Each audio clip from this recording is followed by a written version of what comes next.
My name is Beatrice, and I am 42 years old. My husband, Arthur, used to call me the soul of his empire. It was a romantic notion, and for a long time, I believed it. He was the CEO of AgriGen, a global agricultural technology giant. His world was one of steel and glass, of quarterly reports and aggressive expansion. My world was woven from sunlight, beeswax, and the gentle humming life of the colonies I tended. I am a research apiarist, a beekeeper, one with a singular, vital mission. For over a decade, my life's work had been to combat colony collapse disorder. In my quiet, sprawling apiary, nestled in the valley below our pristine modern home, I was breeding a new strain of honeybee. Through painstaking genetic selection, I had cultivated a bloodline that was remarkably resilient, not just to mites, but to a specific class of neonicotinoid pesticides that were decimating bee populations worldwide. My bees were not a product to be sold. They were my gift to the world, a desperate hope against a silent, creeping apocalypse. I published my research freely in academic journals,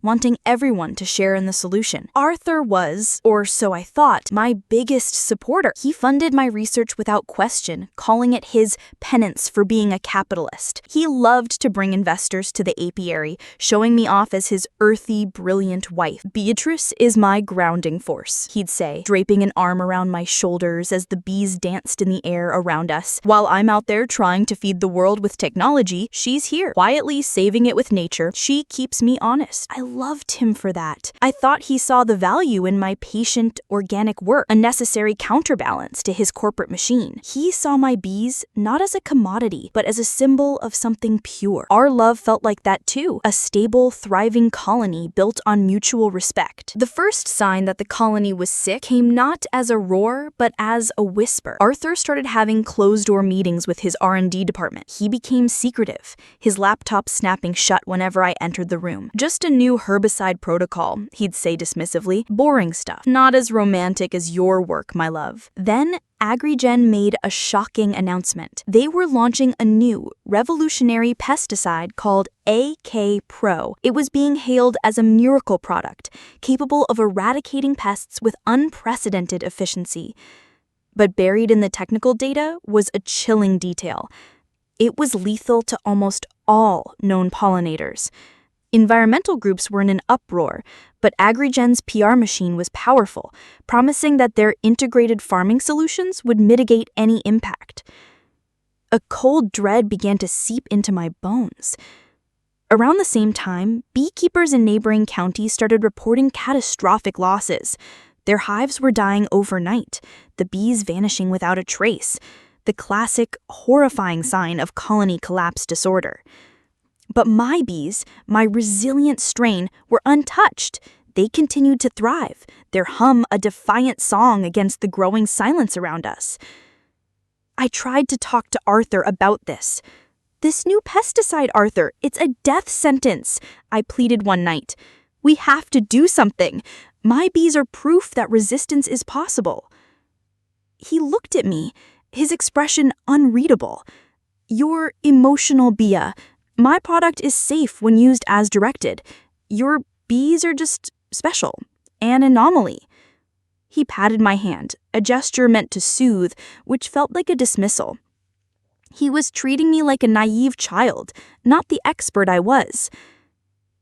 The moment of absolute, soul-crushing clarity arrived on a rainy Thursday morning.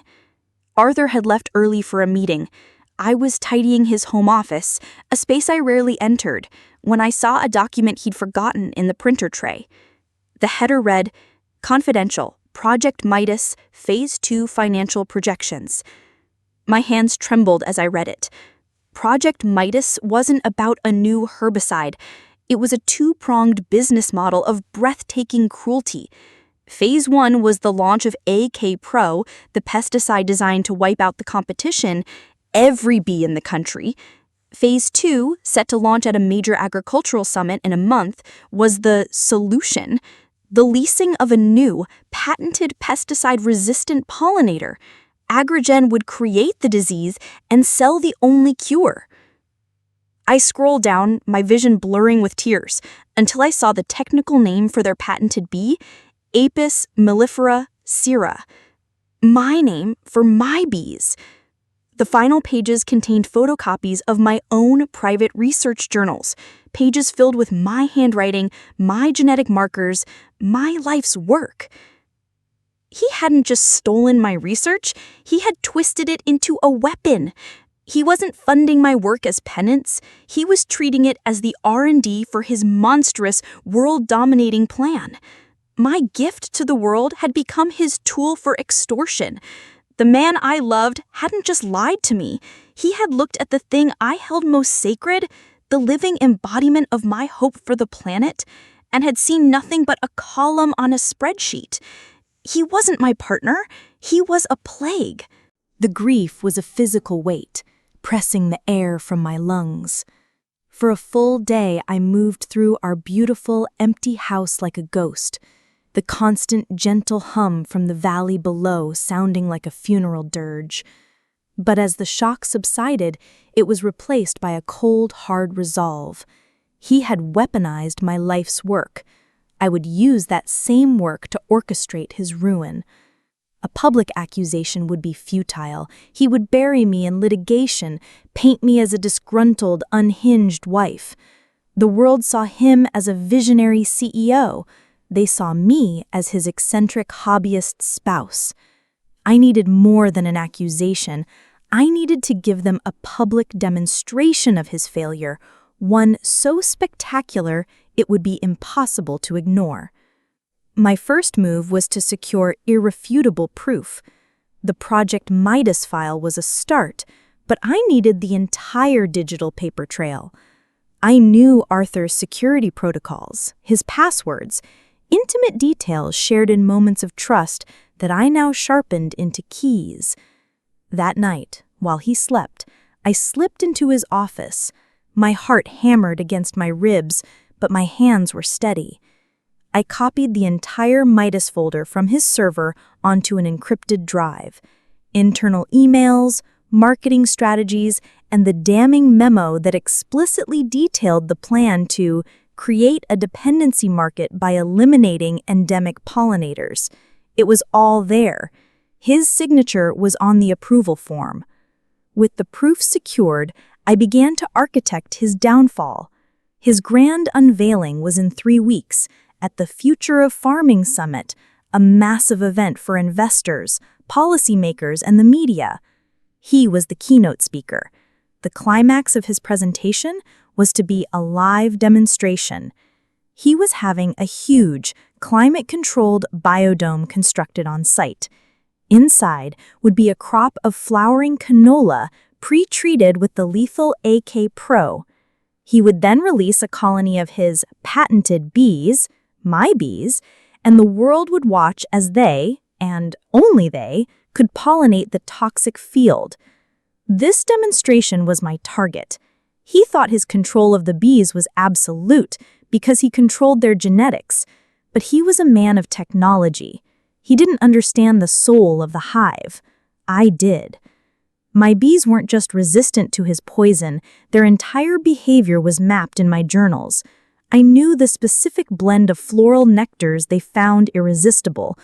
More importantly, I knew the one thing that acted as a powerful non-toxic repellent to them: the pheromones from a rare species of Asian hornet, their primary natural predator. For years, I had used trace amounts of a synthetic version of this pheromone to guide my colonies, to keep them away from certain areas. To them, the scent didn't just mean go away, it meant imminent death. I spent the next 2 weeks in my workshop, not as a scientist, but as an insurgent. I synthesized a large batch of the hornet pheromone compound. It was colorless, odorless to humans, and completely organic. My weapon of choice wouldn't be a bomb, it would be a whisper of fear on the wind, a message only my bees could understand. I needed an ally. I found one in David, a young third-generation beekeeper whose entire livelihood had been wiped out by AK Pro. I had mentored him for years. His face was a mask of grief and fury when I met him. I didn't tell him the whole story about Arthur, only that I had a way to prove that Agrogen's new system was a sham. I showed him a sliver of the proof, enough to earn his trust. He agreed to help without hesitation. The night before the summit, David used his commercial agricultural sprayer, a machine that looked perfectly at home on the grounds of the event, to mist the entire canola field inside the biodome with my invisible, odorless pheromone compound. The security guard saw a simple farmer treating a field. They had no idea they were witnessing the priming of a multi-billion-dollar bomb. The next evening, I confronted Arthur. He was in our bedroom, preening in his tuxedo before leaving for the summit. He was electric with anticipation. "Tonight, B, the world changes. We're going to secure the future of agriculture," he said, adjusting his cufflinks in the mirror. "Your future, you mean," I said quietly, standing in the doorway. He turned, a flicker of annoyance in his eyes. "Now isn't the time for your moralizing. This is bigger than your little hives. This is about progress." I held his gaze, my expression serene. I didn't shout, I didn't cry. I simply looked at the stranger wearing my husband's face. "You're right," I said, my voice smooth as honey. "It is a big night. You should enjoy every moment. Give the performance of your life." He dismissed my tone as simple nerves, a wife's anxiety. He smiled, a tight, patronizing smile. "I will, and you'll see. You'll thank me when you understand what I've built for us." He left, smelling of expensive cologne and oblivious ambition. He thought he was on his way to his coronation. He had no idea he was walking into a trap that I had baited with the very essence of the nature he sought to control. The future of Farming Summit was a spectacle of corporate power. The biodome glowed under the night sky, a cathedral dedicated to Arthur's hubris. Inside, an audience of the world's most influential people in finance and agriculture sat in hushed anticipation. I was not there. I was in a hotel room across the city watching the event's official live stream. On my laptop, an email was drafted, ready to be sent to a select list of top environmental journalists. The encrypted hard drive containing Project Midas was attached. Arthur took the stage to a swell of dramatic music. He was a master showman, his voice resonating with passion and false sincerity. He spoke of famine, of a growing global population, of the desperate need for bold, innovative solutions. He painted a picture of a world on the brink and then presented himself as its savior. "Traditional pollinators are failing us," he declared, his voice booming. "They are fragile, unpredictable. The future requires a more robust solution. A synergy of nature and technology. Agrigen has created that future." He unveiled AK Pro, then spoke of his patented bee, Agribee, the pollinator of tomorrow. The moment had come for the grand finale. "Seeing is believing," he announced, gesturing to the vibrant yellow canola field behind him. "This crop has been treated with a pesticide that would kill any normal bee, but watch." On stage, two technicians in clean suits brought out a beautiful, custom-made glass observation hive. "My bees." He gave a theatrical nod. A remote-controlled mechanism slid open the hive's entrance. The camera zoomed in, the global audience holding its collective breath, ready to witness a miracle. And nothing happened. The bees inside the hive became agitated, buzzing frantically, but not a single one flew out toward the flowers. A confused murmur rippled through the audience. Just giving them a moment to acclimate?" Arthur stammered, his confident smile starting to twitch. He gave another, more frantic signal to the technicians. They gave the hive a gentle shake. A few bees emerged, but instead of flying toward the canola, they flew straight up, hitting the glass roof of the biodome in a desperate attempt to get away. They flew in every direction except the one that mattered. The field of flowers, their supposed salvation, was being treated like a field of fire. They could smell the ghost of their predator. Arthur's face, projected onto the massive screens, turned from confused to panicked. His demonstration wasn't just failing, it was a bizarre and catastrophic rejection. His miracle bees were refusing to perform their one simple function. The technology, the synergy, the entire premise of his multi-billion-dollar venture was collapsing in real time under the scrutiny of the entire world. His perfect system was being defeated by a scent he couldn't smell and an instinct he could never comprehend. In my hotel room, I hit send. As the audience began to laugh and jeer, phones throughout the room began to buzz. The journalists on my list had received the email. A headline from a major news outlet broke first, then another, and another. The story wasn't just about a failed demonstration anymore. The push notifications told the real story. Agrogen CEO accused of orchestrating pollinator crisis in Project Midas monopoly scheme. The news spread through the biodome like wildfire. The audience was no longer looking at the pathetic scene on stage, but at the damning evidence on their screens. Arthur stood frozen, his face ashen, as his empire of lies was dismantled by the truth. The soul of his empire had just ripped out its heart. I closed my laptop. The silence in my room was a stark contrast to the chaos I had unleashed. My revenge had never been about noise. It had been about a quiet, inescapable truth. The fallout was absolute. Agrogen's stock evaporated overnight. Arthur was fired by the board, and he and his co-conspirators were buried under federal investigations and class action lawsuits from the beekeepers he had ruined. I filed for divorce, taking nothing but my apiary and the legal rights to my research, which the company was forced to release. My first act as the sole owner of my work was to publish everything for free online. I created an open-source program sharing my resilient bees with small farms and apiaries around the world. My final victory was not watching Arthur fall. It was a warm afternoon a few months later, standing in my apiary.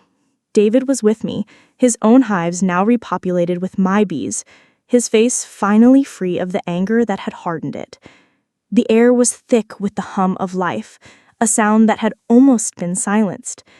I reached into a hive with my bare hands, my movements slow and calm. A bee landed on my finger, its tiny legs tickling my skin, a gentle living pulse. He tried to put a price on them. He tried to own them, but he never understood. You can't own a soul. You can only set it free.